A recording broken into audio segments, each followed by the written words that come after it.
Well, while I was over here working on that American Standard 20-ton unit, the other day when they had electrical issues, I was asked to check out this fan also, which you can kind of see it got a little hot. Right now there is a dead short in it. It just blows the breaker instantly. So I picked up, it's still sitting over there by my ladder, but picked up a new motor, and we're gonna change that today as well. So kind of a busy day.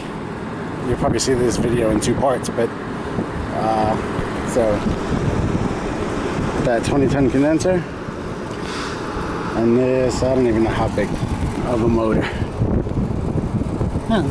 Just a 1 horse, nothing too big. So, all right, let's get to it.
So, a bit out of breath, running around, it's crazy. I have to go all the way down over there, past that unit down, then through the building, and then through the building, and then through the building to over here, and then back through, and then the breaker panel somewhere over in this corner.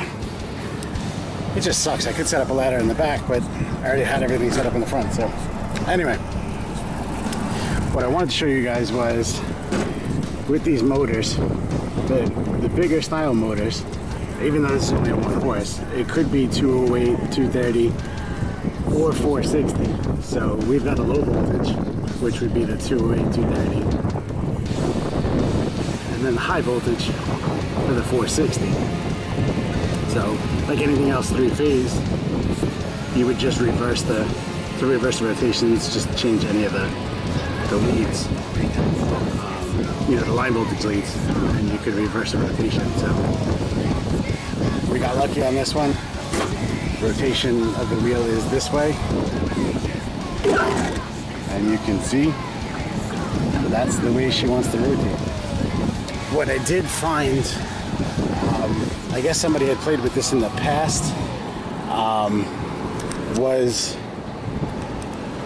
one of these hubs. These hubs have two setups, 2 holes that are just straight through, 2 holes that are threaded. The actual pulley has a threaded hole in here. So if you wanted to actually pull this pulley, you would pull these out, put them in these threaded holes, and it would actually push this hub out, and you know, it's a tapered hub, so you'd be able to pull everything out and take everything apart. It's very easy. What they had was they actually had these threaded holes matched up with these threaded holes, so just kind of sandwiched it together, and actually it was sitting really loose. Really the only thing holding it on was the tension from the motor itself, and just it was just sitting there. I mean, you can see it kind of started to scrape a little bit. So I flipped it actually, and to boot, this was actually upside down and in here. So what I did was flip it over and took them out of here, you know, since they lined up, reset it and tightened it back up again. This way it won't loosen up and won't become a problem. So right now she is tight this is officially up and running. Blowing air like crazy. So, alright guys, that's really it for this. I will catch you guys on the next one. Bye.